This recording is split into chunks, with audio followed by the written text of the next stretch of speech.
Hello, everyone, and welcome to Flawless, a music podcast. My name is Liam, and I'm joined by my co-host, George. Hello! Unfortunately, Grant can't be with us tonight. Each episode, one of the hosts or a guest nominates an album that they think is flawless, and we talk about how they discovered it, why they love it, and at the end we decide if we agree that it's flawless. We have a Facebook group. It's called Flawless Friends and Family, and we'd love for you to join. Tell us what you think about our favourite albums, and also your favourite episodes of Flawless. You can find the link in our show notes. Please use it to judge Liam on all of his decisions. Yes, because it's not as much fun when you just judge us on the page. There's loads of places you can judge us. It's awesome. And we also have a Patreon. You can back us from as little as $1 a month, and no matter how much you back us for, you'll get access to all of our special bonus episodes. And a shout out to our friend Bianca, who joined us a couple of weeks ago and became our third backer. So Go Bianca! Welcome, Bianca. You can find us at patreon.com/flawlessamp. So, this episode of Flawless, we have a guest. Would you like to introduce yourself? Hi, my name's Trina Massey. Hello, how are you? Really Hi, stoked Trina. Hi, Trina. to be here. I guess I'll introduce myself. Yeah. Yeah. So I work, in arts administration. So currently as a program manager, so I create programs. I do that nationally for the association I work with. I used to do it for Queensland, Q Music. I'm also a DJ, which is the funnest thing in the world. Awesome. And my background is working in the industry. So I used to own a record label and a management branch. And then most recently, I was the Greens candidate for this part of Brisbane, which is like the city and New Farm, Tenerife, that central area. So Awesome. that's So me. you're easily the coolest person in the room by most miles. definitely, yeah. Like, even if you put anything cool about me and Liam together, it still Trina wouldn't would be. just be like, nah, mate. We'll see about that. I plan to challenge that. I have a lot of geeking knowledge. Oh, we like it. You might have also noticed that we're now recording in the same room again, so which is just such a relief. Yeah. Not only for getting together with talking about music with friends, but also I don't have to try and edit and sync episodes up together, which has just been the bane of my existence for It's the because last I few months. trust you and your jams now, and you Yeah. can come into my home. It's all good. Cool. So, Trina, would you like to tell us what album you've nominated as flawless? I have nominated XX by the XX.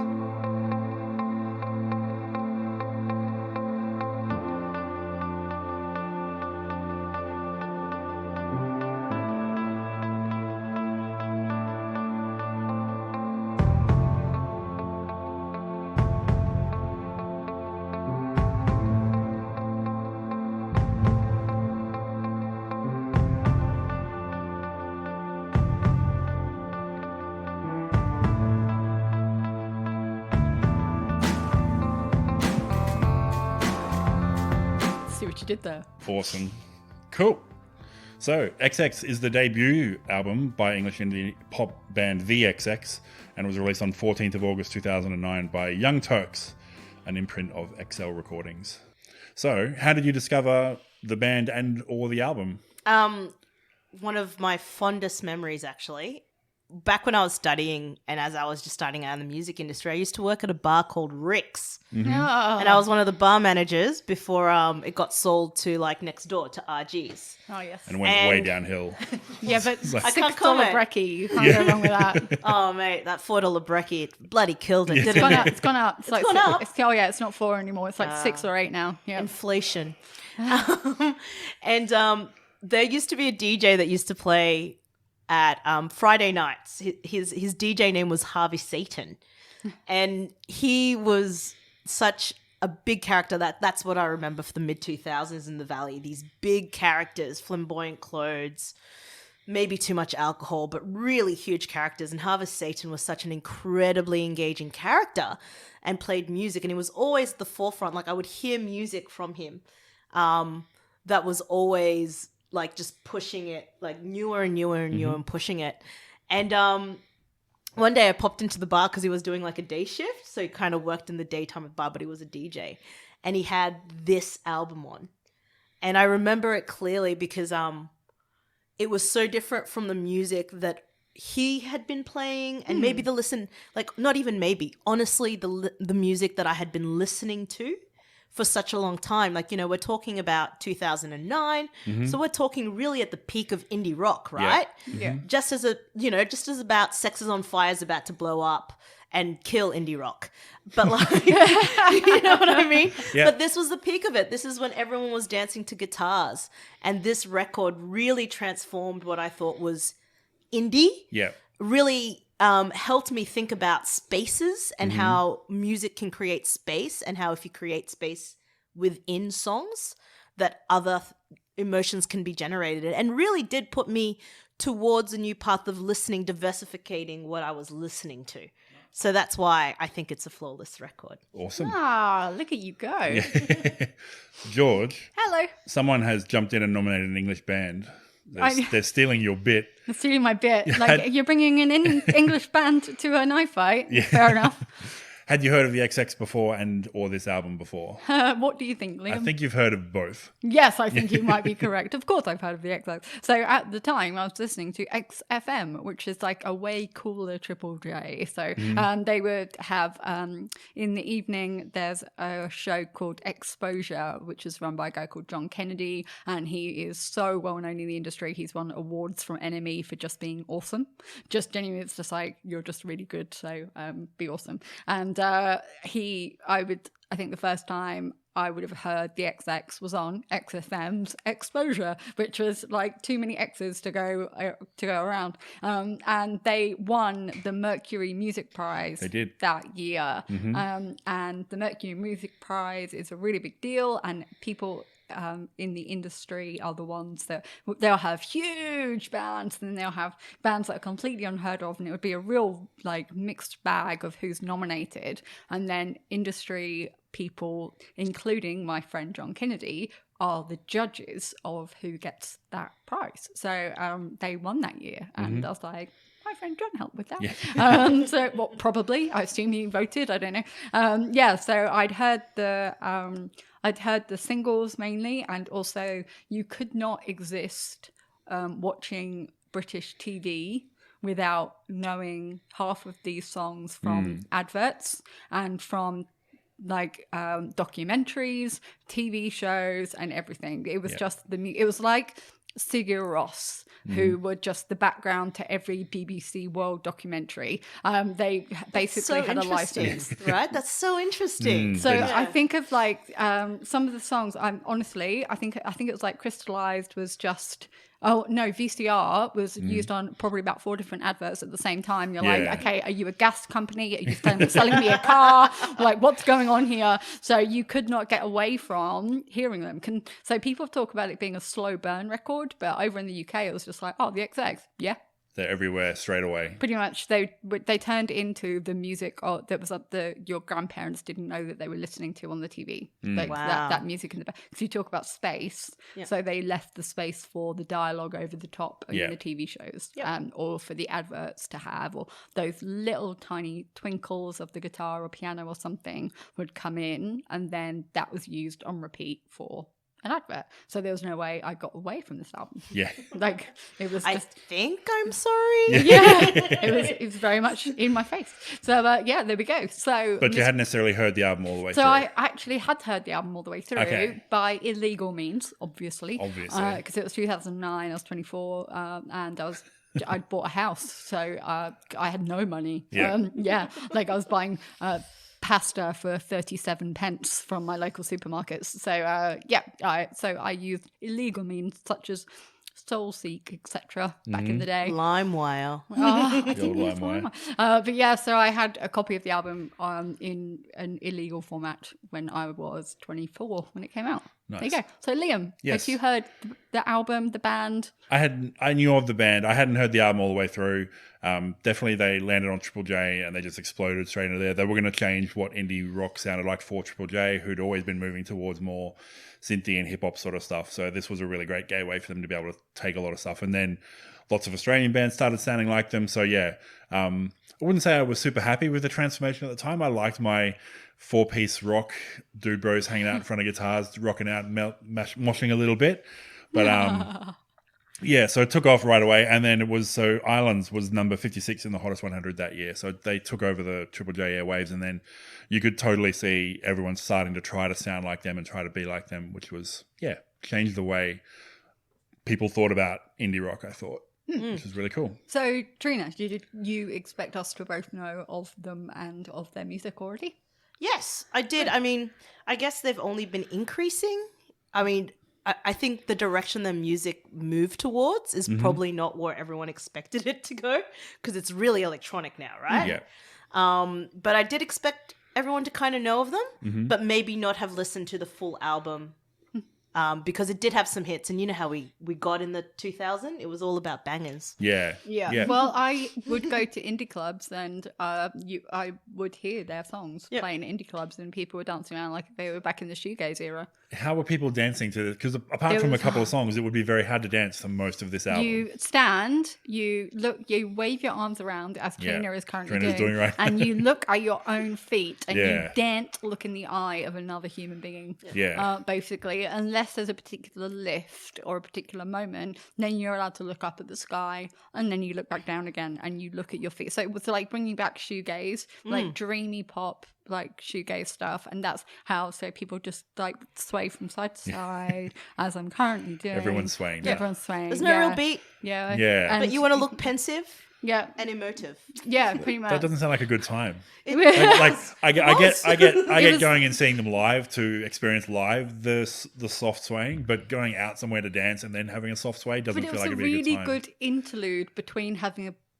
bop, having a big Yeah. bop around to people like the Rapture or something like that, and then you drop to the XX. You're like, oh, thank Christ for that. So you just have a little. That is actually something that like I talk about with a lot of young DJs, because everyone thinks it's like bang bang, just bangers. Yeah. But a really great DJ creates these moments that are not you can't maintain, like you can't literally, your body cannot, it sweats. You need time you to get thirsty, pee. you need time to pee, you need time to think. Go to the bar. You need time to like switch up the genre that you're playing. And Yeah. you know, XX kind of straddled that indie this album, the hits from this album straddled that like kind of indie shoegaze pop, so that you could go into indie, or you could go into rock, or you could go into like something more instrumental. It also played a lot at the end of the night, like Yeah. Yeah. you know, as it's in a come time down, to go bit of a get- come down Calm one. down. Calm down. Yeah. Remember when clubs used to be open at 5 a.m.? Calm down. It's 5 a.m. It's 4:45. Yeah. It's time to go home. Yeah, it's like little dreamy lullabies sometimes. It's just like, we're ready now, guys. It's all right. We're all good. Then It's been a good finish night.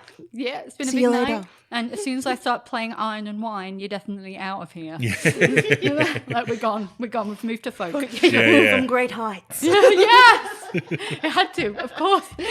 So there you go. That's how the mood is like shifted in a club with the XX. There you go. Fair enough. Spoken by a true DJ. Yes, it is. That's fantastic. So this was the first of now 3 albums. So how do you like the other 2 albums as much, or is it really just this one as a standout? I think the reason this one was a standout was because in the scene of where indie rock was going, and you think about like the biggest indie rock bands at the time, so kind of Strokes were there, but there were, Reptilia had come out, and that was just really fast and frenetic. Kings and Leon, pre-Sex on Fire, back when he was on heroin. Yeah. Not that that's good. Just But you're talking about a lot of like, even the Rapture, a lot of the music was really fast-paced, high BPM. Like the guitars weren't melodic, right? And that's what I found. Like, I'm sure we'll talk about. There's different bits to this album that I really found so different, and one of them was that guitar tone, which was so much more melodic and less aggressive than a lot of the, the 4-piece rock bands were doing at the time.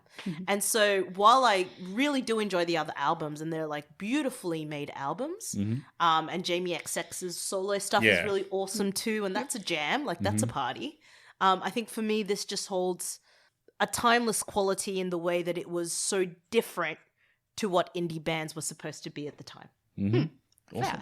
So there were singles. There were singles. And Liam usually is really good at taking down very good notes on this. So there was no point me even doing it.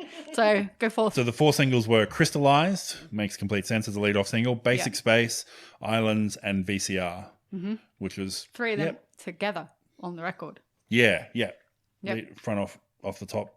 And the intro is like almost Like it's not a fully fledged song. It's more of just like that intro. Here's the sound. Here's what it's going to sound like as we progress forward. So And I think they did a good job on the intro of saying this is what we sound like. the intro is one of Absolutely. my favorite songs on the album. I love that. That's really cool. Like just that spacey intro and just there. Here we are. And this is probably. They took pieces of things that everybody else had done, but I think they looked at it in a way that no one else had really looked at it before, and no one was looking at it that way at the time. And they really brought back, like, you know, that female-male harmony. So good. You know, those, and that's what I think the intro does really well. It kind of, just with the humming, you kind of get, it's going to be two voices that are equal. Yeah. Do And have ahs space. ooh sounds. Yeah. Right? And I think that's, I like intro too. So the I like a lot of it. Yeah. I think it's flawless. Well, otherwise it'd be weird if you didn't. So those two vocalists that we talked about are Romy Madley Croft and Oliver Sim, who also play guitar and bass, and then Jamie Smith, aka Jamie XX, who does beats, MPC, production and mixing. I didn't know what MPC was. Would you know what MPC was as a DJ? Oh, no, I'm thinking it's like the... I thought it's like a MIDI player or something. Okay. Yeah. Yep. And then Baria Qureshi, who was on keyboards and guitar and left the band shortly after making this album. Got the money from the Mercury and just went, see ya. Well, I think it read would a have few been the things. ads. Yeah. Yeah, actually, yeah, adverts, they got so much. Well, that's done. That's a nice thing. It's going to go and work in my local Waitrose. Yeah, cool. So Romy and Oliver, the two vocalists, have known each other since they were 3. So I read a quote. Romy says, "I've known Oliver since I was 3. We were at nursery school together. We've just grown up together. We went to primary school and secondary school and sixth form," which I don't know what that is. Sixth form is years 11 and 12. 11 and 12, cool. Okay. And now we're doing this. 17 years, and we met Jamie and Baria aged 11 at school. So just that connection. I don't speak to anyone that I've known since I was 11. I certainly don't speak to anyone who I've known since I was 3. I'm on a group chat with people I've known since I was 3. Oh my God. Oh, that's a lot. I know, right? I'm also stuck on like that sixth form, like, Yeah. you know, going Super Saiyan. I've achieved my sixth form. It's very British. It's just you could leave school at 16 okay. when you'd finish year 11. You could leave school at 16 and go off and do other things, or you could go to sixth form, which is years 11 and 12, which is a precursor to going to uni. So you couldn't go to uni unless you go to sixth form, but you would only study 3 subjects at sixth form, and that would whatever you wanted. But they would be the specialty 3 subjects that you had to do to get onto the uni course you wanted to do. So you couldn't like get onto a science uni course without doing your 3 sciences at A level when your A level was your sixth form. Because I think we're the same here. You can leave school. You could, when I did Year school, 10. you can leave school at the end of grade 10 or go on to 11 and 12. But 11 and 12 are still full years, like 6, 12, 8 subjects, whatever it is. And all the schools are 8 through 12. There's no separate, like you don't go to a physically separate place for 11 and 12. Like it's all just the same school. Well, we sometimes have the same school. Sometimes you go to a different school because you'll go to a specialty. So I went to a specialty one that did arts when I did mine. But anyway, and I was doing like musical theatre and music technology. So I was like doing those things together, and it was just like but that was like the way it worked over there. Like if I wanted to go to uni to study acting, I had to go to a sixth form that did arts. And so it was that kind of thing. Yeah, I mean, I did that and then I went to uni. But recently I had this... Where was I yesterday? Or was it the day before? I don't know. I'm tired. It's adulting, right? And I thought, you know what would have been handy in high school? Tax. Basic tax. Like, that would have been nice.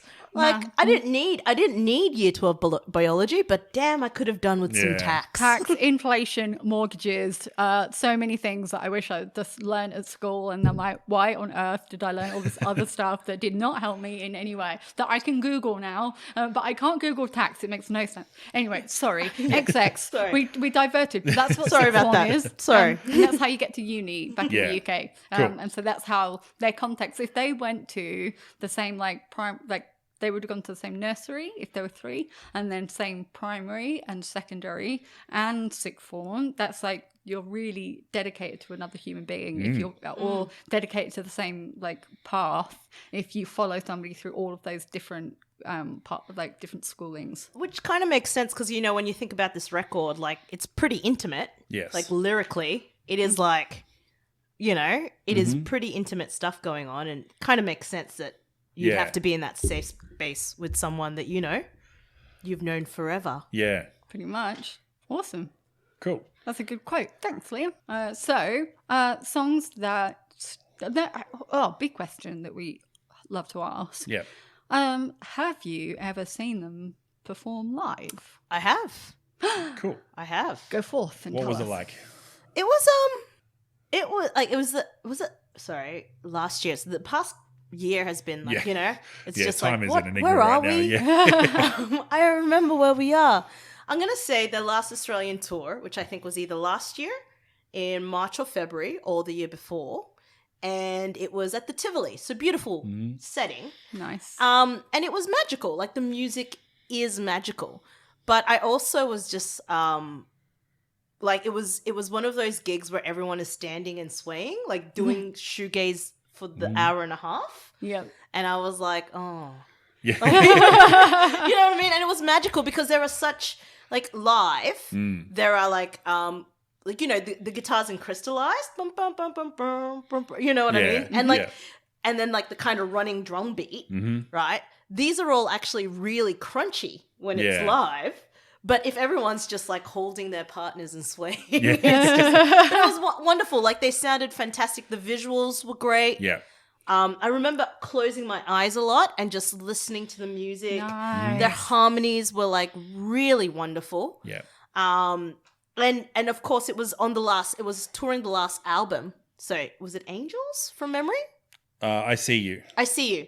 So that's a really dancey album. Cool. Right? And people were still swaying. And people were still swaying. Right, A couple of okay. people in the front, the younger kids were just like, but it was The younger really kids were all stood around like drinking a glass of red and making a podcast. Like the young ones dancing young to ones the were up electro. there having a wonderful time. But it was a beautiful gig, and with those 3 albums and such a diversity of them, I know that from memory, I remember them playing maybe 3 songs off this album because of they're the hits, right? Everyone, Yeah, of course. yeah.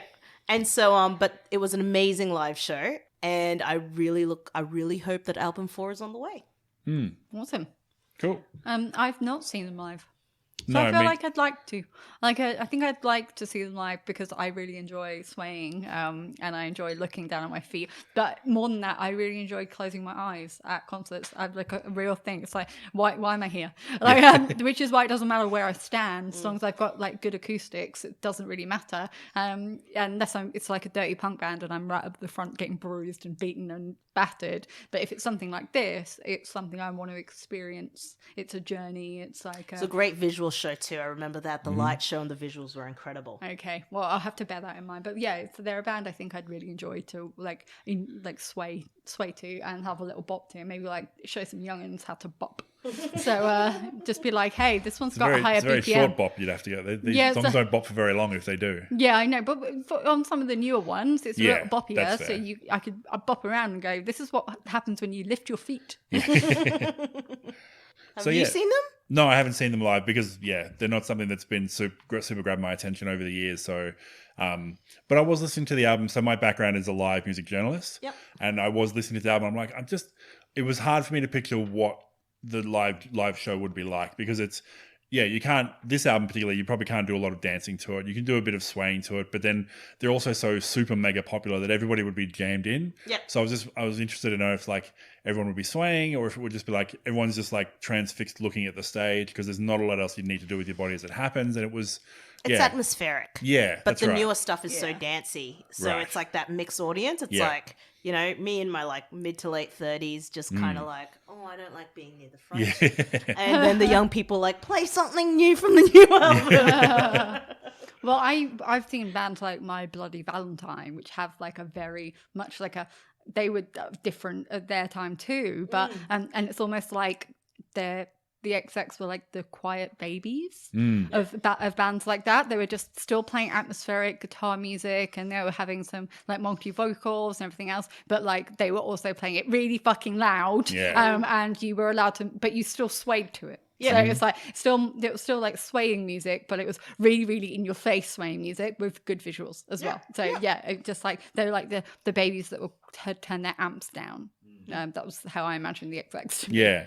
Because it's it feels like they're very introverted. And there's some things that I love is introverts who play music.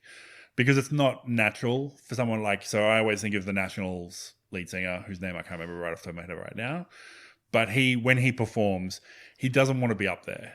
He doesn't like performing, but the music is so through him and coming out of him that he can't stop it. So the only way he can deal with it is to be up there. And so he does it.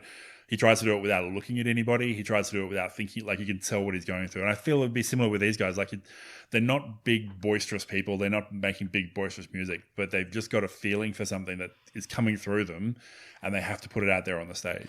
I think, that's what I think Romy and Oliver are like that. Yeah. But Jamie's really come into... Jamie's the beats dude who's Jamie's the beats dude that's just kind of like coming to their, own. Yeah. But it's really, I guess that's the other thing in hindsight. This is a huge pop band, right? Let's not pretend they aren't. Yep. Like, people are like, oh, pop sucks. It's like, pop just means popular. That's not a bad thing. They want to prize, they're on adverts. They're popular. Yeah. The Supremes were popular.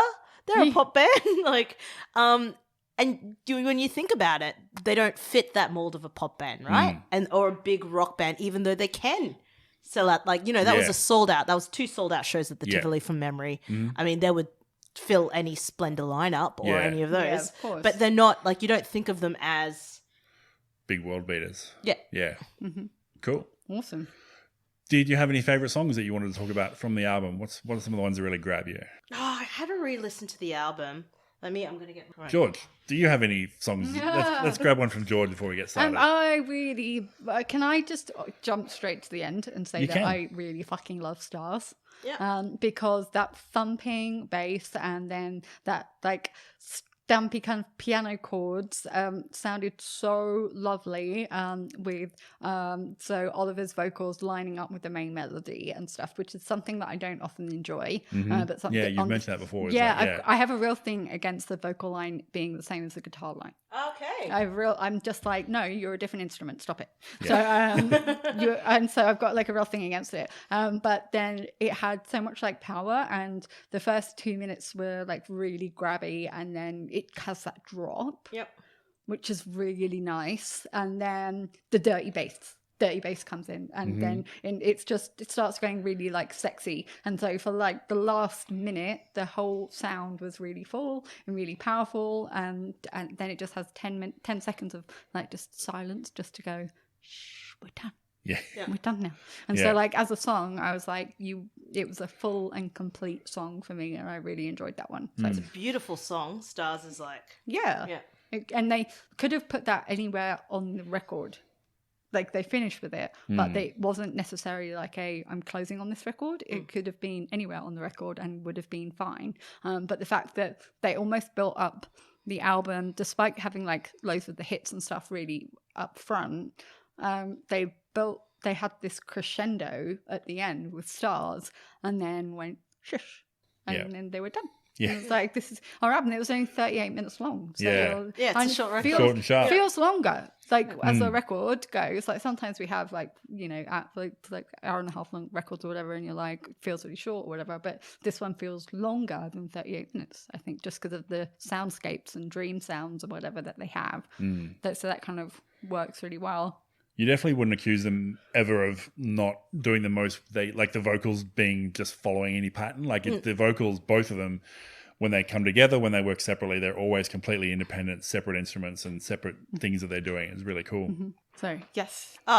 Big fan of Heart Skip the Beat, which is that middle Yep. song in the record. Yep. Just because it's like lyrically, I just thought like, you know, heart skips a beat, but when I called it out, you were out of reach. I'm sure you've heard it before. Mm-hmm. And I love the sensibility of a pop song that appeals to everyone. Yeah. Mm-hmm. You know, like it's really hard to find a kind of pop song. So, you know, it's beat driven. It's still got those moments of space with that guitar, Mm-hmm. but it's got this lyrical quality where you're like every 12-year-old to 60-year-old remembers that moment where like their kind of heart skipped a beat. Yeah. But it was too late. And so so there was something beautiful about that I found. Yeah. because they're talking to each other in it, and that's what I thought was really sweet when it came lyrically. They were just like having this conversation. Yeah, and I really enjoy that when you've got multi vocals. I really enjoy when they're having a conversation with each other and not always just harmonizing and not always like. And it's a singing things. story, right? Yeah. So that's what I really liked about that song. It's like a story that they're saying to each other, Yes. right? Or having with each other, right? Ooh, we're reading into it. But like, and that's the, you know, that's the beauty of that like, that conversation that they're having. And then when it hits to both of them singing, it's like a really beautiful harmony. Yeah. That one's got hand claps for you, George. I know, I was going to say. It's George got hand loves that. claps. George, I've we love the hand down. claps too, but George really loves I mean, hand yeah, claps. It goes, Yeah. Yeah, fucking love it. Love the hand claps. Yeah, I was going to say it's got hand claps, so I'm really happy with that. So there's certain things like oohs and ahs, hand claps, woes, and oys, and a few other things like depending on the genre. But yeah, I really love a hand clap. Like you can't go wrong. It's just like because when you play it live, the audience is going to gonna clap be there. with you. Something. Yep, Yeah. they're there for you. it's But kind of funny when you talk about how synced it was, because like that's a thing in music we would talk about the most. Like whenever you go, oh, what songs get synced, and you go, oh, watch free to air television between 5 and 7, and every song has oohs, has claps, has lahs in it. Yeah. Yeah, Because those are the things that like really appeal to us. yeah. But the hand claps aren't a consistent melody, a consistent No. consistent rhythm. So this is the beauty of this. Like they love their offbeat, off-kilter percussion. Like they'll have 4 different percussion things and they'll jang them all together, but not in like, here comes one, here comes the next one. It's like, no, we're going to not stop a beat predictable. and we're going to jump over Yep. here. And this song in particular, I love because it's heart skipped a beat and there are definite moments where there's no beat and right when you were expecting one. So I really like that that thematically it carried through. Yeah, I enjoy that very much. So the guitars are really refrained in that, so it meant that everything else got to super play out percussion-y. loud. Yeah, really percussion. So that's a nice one. But even when the guitar played, it was just like really sweet notes, like just like little twinkles here and there, rather than that if it came in with anything jagged, it would be wrong. Yeah. So they knew what they were doing on that to make it cute. But this is all the way through the albums. That's one of the things that I've noticed is that because everything is so stripped back, every little piece matters. So every little item that comes in, even it's like there'll be times when there's like a click, like a little finger click, and there might only be like 3 of them in a song. It'll just come through and then it'll just stop. But you just know because of the way they put it together that it's important and it meant something. So where, some bands, you would go, if you have your standard 4 or 5 pieces, like, well, they've all got to be playing at the same time. So let's just have them all playing at the same time and see what happens.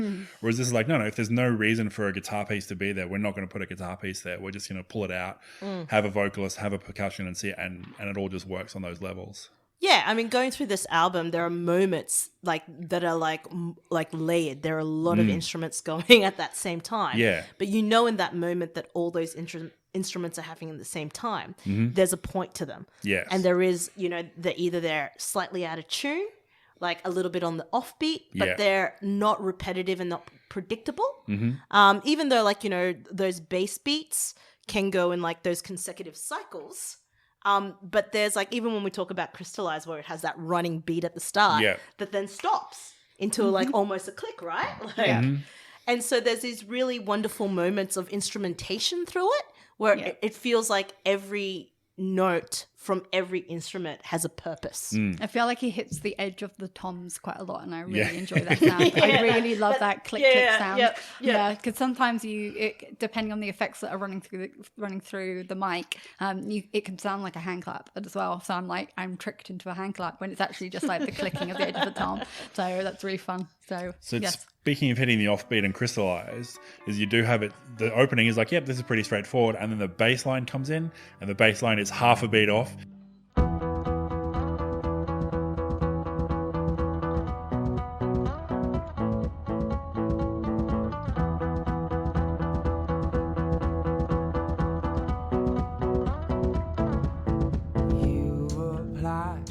It gives me goosebumps every time I feel it. It only happens at the start and at the end. So this is the other thing, they don't do that all the way through either. Like they put the bass on the offbeat and then they take it away for a little while and then they'll bring it back. And it was just, I love just that offbeat and like it's that And thing it where takes it's a like, couple of listens, right? yeah, Because you're you think, listening like, to it and you're like, something's it's not not quite there. right. It's slightly to the left of where I expect it to be.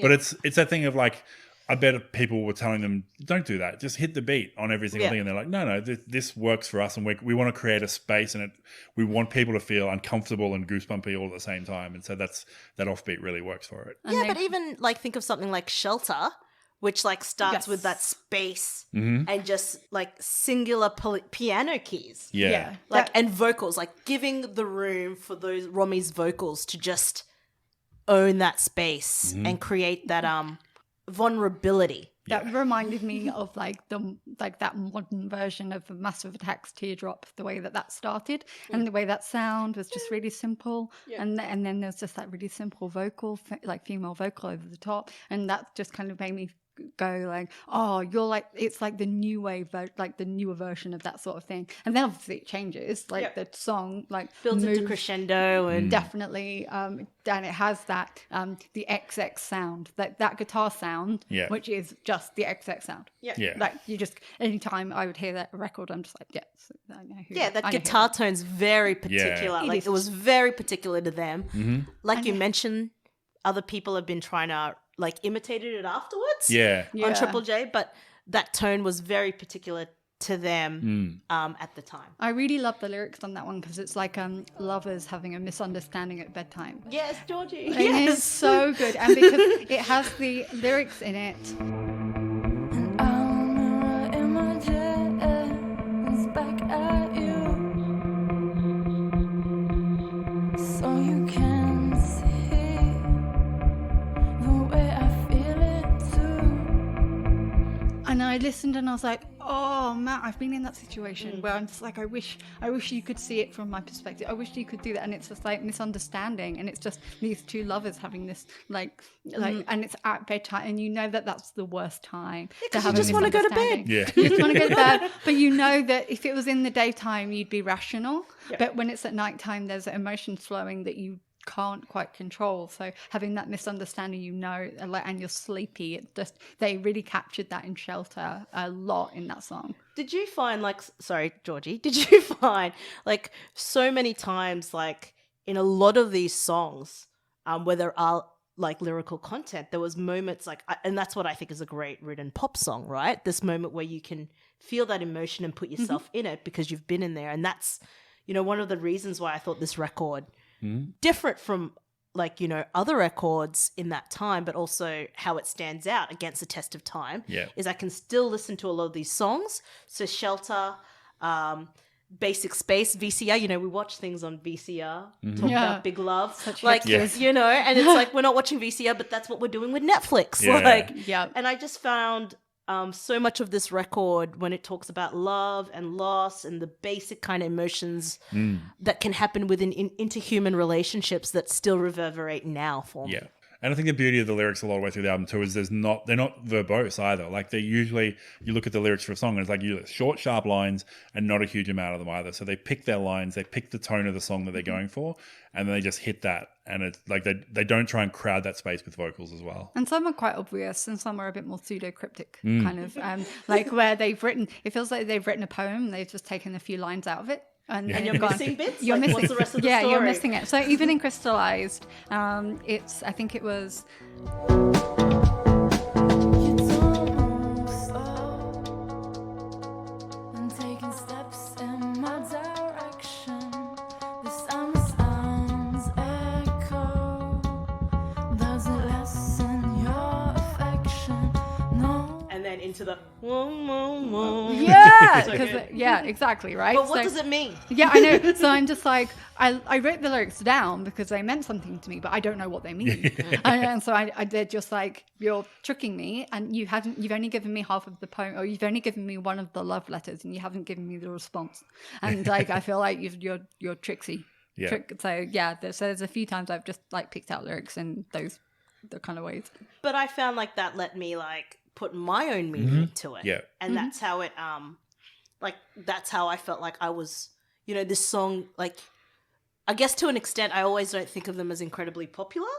And just hearing you, Georgie, talk about like they were on every ad. Yeah. But then because these songs seem so personal, and because there is those lyrical contact that you're like, I don't have the full story, so you make the full story, and that's sometimes a really wonderful thing in music. Yes, that's true. Give like when you are allowed the freedom to make your own meaning from the lyrics they give you, that's really awesome. If you take a band like Radiohead, they started off really obvious and then they got to Dadaism, so it's like you're like, all right, fair enough, okay, we knew how you felt a long time ago, Tom, but things have changed. Whereas I don't know how you feel, Tom, but I'm worried. Pretty much, yes. So that worked. So there's only a few times that I picked out particular lyrics, but those were a couple of them, and I'm sure we'll get to another one. So yes. How about you, Liam? So one of the ones I did pick out a lyric from, and I'm the same, I didn't pick out a lot of lyrics. It was sort of the very low down vocal, so the lyrics didn't necessarily grab my attention as much. But one of the ones I did grab was Basic Space, which does a huge amount with layered percussion. Like that's one of those ones where there's like 5 or 6 percussion things happening at once. 2 of them will come in, 1 of them will go away, 3 come in, you go away. But where Romy sings, I've been underwater, breathing out and in. I think I'm losing where you end and I begin. and that's, so yeah, I thought that's never happened to myself in a relationship, but I know that that's a very common experience and a common way for people to feel in relationships. Is like, I'm losing that sense of self and just becoming the sense of a couple that's losing, and losing who your I own am versus who identity. we are. Yeah. And that's the song, I think, that goes from like a minor into a major in the chorus. And you're like, Right. what the hell are you doing? Like, where did that happen? Where did that come from? Like, I was not expecting that. I was thinking minor chords all the way, like minor, like C added ninth side kind of thing, like throughout this record. And then it kind of just, in that, like, it really tricked me on that song because it just went into a major. And I was just like, whoa, there's a lift. Like, I did not expect that. They're very creative in the sense of they're surprising, because like I think in a lot of sets, like music can feel prescriptive. This is what's going to happen. There's going to be a verse, there's going to be a repetitive, there's going to be a nice bridge with a good hook and a repetitive chorus. But the instrumentation and the movement of like the minor to major just really kind of throws you off kilter. Yeah, that one did. That one, I was like, ooh. Yeah, they hear me. I like it, guys. I like it. I like Feeling it. it. Yes, and I was going to say, lyric-wise, whilst we're here, on Islands, there is... I am yours now, so now I don't ever have to leave.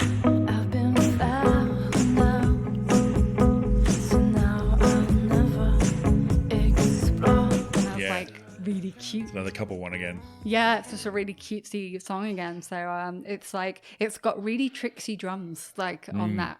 It's like they kind of trick you, like when as the drums are coming in, it's like it moves from like different movements throughout the song. So it's not like, hey, I'm playing the drums, this is what I'm doing, start to finish. Like like it really trips you up sometimes, which is good when you're swaying and you're like, oh, now I'm swaying out of time. And now we're back into time. But that's, I mean, Islands, and I think you were saying that it charted on Triple J, Hottest 100, 53? 56. Yeah, 56.